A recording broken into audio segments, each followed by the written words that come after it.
That sound means you're back on the air with the restaurant brokers, Eric and Robin Gagnon. We have been talking to superstars in the industry, driving brands like Hooters, plus QSR Magazine's pick for one of those under 35 poised to become the next generation of influential quick service and fast casual leaders.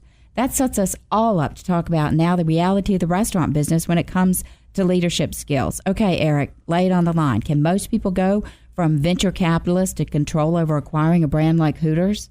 I'll tell you what, Robin, I think the Hooters story is an amazing one, but I think what I took away from it is that it started with a foundation of mentorship, personal relationship between today's guest, Mike Pruitt, and the original founder, Mr. Brooks.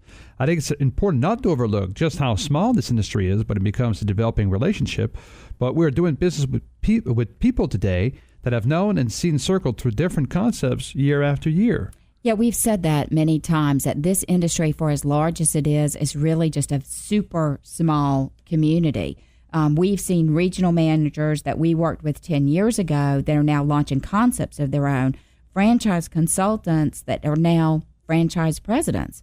We've also seen those with great concepts that have failed pop back up in new ventures that are promising and exciting. And I'll tell you one thing that Mike Pruitt said on the show. I love the baseball analogy where he said, in order to you get into the Baseball Hall of Fame by making 1 out of 3, hitting the ball 1 out of 3 times. And that's so, so true. And we've had a number of different leaders talk to us about that. The reality of this business, people may talk about a high failure rate in the restaurant business, but it's a training ground. It gets you to prove your stripes and dust yourself back up and get back in the game. And we've known a lot of folks who actually do that, who come back to us and buy their second or third restaurant. Maybe the first one didn't work. Maybe the second one was gangbusters. And maybe the third one now they're like, woo, got to dump this and go again. But they're so willing, they're so passionate and ready to get back in there and do it one more time. Yeah, and since Mike was a baseball player and a great leader, obviously, I think something also that I kind of take away that some of our listeners that are leaders in their restaurants should be on the lookout is Mike's probably, as a baseball player, was always on the lookout for a curveball. And he probably is looking today, when he looks at deals for the curveball. So as an owner-operator, manager of a restaurant today, always look out for that curveball. Be ready for it because you don't know when it's coming. But if it's coming, you have to be able to hit it or defend against it. And every day, whether it's somebody not showing up at your restaurant, whether it's, food costs going up, whether it's, POS going down, whatever the curveball of the day, it will be one every day. Be ready for it. And like Robin said, if you can hit 1 out of 3, sometimes you still are a superstar. Do not forget that. And I really am intrigued. I wish there was some great model out there where you could say, take these types of leaders and segregate them, and what is it that separates them? One word we hear again and again, passion. It's not necessarily experience. Sometimes it is the ability to fail, because it's not just this guest who said that sometimes you have to fail to ultimately succeed, but what is that secret recipe? Is it that person that you bring on board?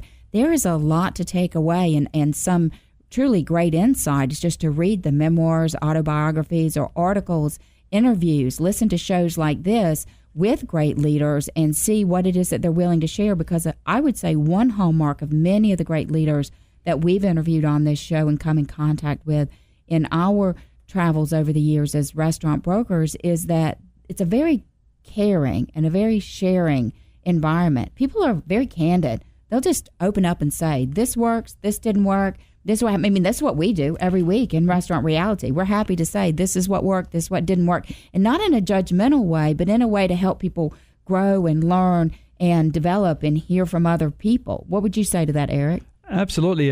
Today we had Matt on the show as well, and I remember Matt had a one-store burger concept about 10 years ago in Atlanta that he said, I'm going to grow this big. This is before, high price burger concept were hot. I mean, he was a visionary in that. He sold that. Move on to now he is part of a national chain. I mean, we have seen people, and Matt and I have talked over the years almost on a quarterly basis, maybe at least semi-annual basis, and we have built a relationship with him and so many people in the industry. But it's also part of Matt call us for different things, sometimes not always about business, just to chat about the industry and vice versa. So find mentors and mentee. If you're doing really great as a leader, you must have somebody else to look above you and below you that you can share ideas, bounce idea, just talk. And just get a cup of coffee with another restaurant owner that you know and just say how bad things are. But have ideas. Think challenge yourself. Mr. Pruitt today talked about, going overseas, doing different things. They just bought a local U.S.-based acquisition. This is new for them. They are challenging themselves to greater things and also leading the team into a buy-in. We hear that a lot. We hear that a lot, Robin, from so many people. How do we get everybody in the same view? If you don't have the people buying into what you're doing and believing in it and living it, you're going to have problems, right? I think all of that is so well said, and I'm just very excited because we often get emails or calls after Restaurant Reality airs, and people kind of say, hey, this is what I think, or that helped me. And so I'm going to be very intrigued to hear what we learned from this week's show, because I think there's some folks out there that will be having a cup of coffee and doing a little bit of challenging based on that advice, and I think it's really good advice. I don't want to leave the show today without talking a little bit about some opportunities that are available here in the Atlanta market that you could take over. We have a tremendous opportunity. I can't believe we still have this area, Eric. It's in Buckhead, Atlanta. It's a great bar. They serve the drinks ice cold. They party all night. I mean, generally speaking, I had people lined up for these acquisitions. And for those of you that like to stay up late, do not like to get up early in the morning. Not me. That's right. Robin's out, so she's not going to be buying this one. But also, if you don't like to cook food, but you like to have a good time, this is it. A 100% beer, wine, liquor. Just a true bar with multifacets in it. It's a lot of fun. It's been around for so many years. Once you sign a confidentiality agreement, you will not believe what it is and the fact that you can buy this. This is a legendary place, Robin. Plenty of money on the books.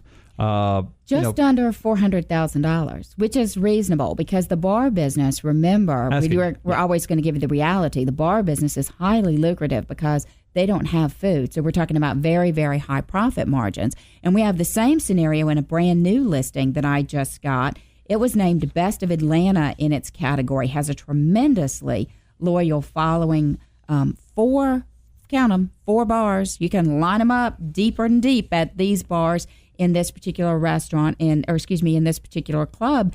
And the great thing is that the sales are more than $500,000. They net just for themselves to the owners better than $150,000. We have that one listed just under $400,000 as well. And how many nights a week, by the way, Robin? How many nights? I believe it's 4, but I got to check the listing to be sure. Wow, at 3 or 4 nights a week. Most bars operate 3 or 4 nights a week. So for those of you that like work really hard, like we heard about some of our guests, they work hard, but a short period of time. These are great listings for you, all priced under $400,000. And the other thing is, don't forget, you don't have to spend $400,000. You can spend half that number and buy a great pizza place in Florida. Right. Absolutely. If you know weather's not great, you want to change your lifestyle. A lot of people look at Florida to start fresh, to start something. You're retiring from corporate, and you're like, this is my time. You can go down in the South Florida market, Boca Raton, Delray Beach area, beautiful area, pizza shop, and it's selling because he has other business interests. So this guy's already moving on to his next step in his life, and you can buy fully equipped, turnkey beer and wine license, actually full bar license, and everything. With great rent. Down in Florida, rent's expensive. This is $5,500 a month rent, which includes all your expenses and everything. And you can buy this thing for $199,000. That listing and the clubs we talked about, along with all the rest of our inventory, can be found online at WeSellRestaurants.com. This is Eric and Robin Gagnon. We are your industry authority and source for information in the restaurant industry. We are the Restaurant Brokers.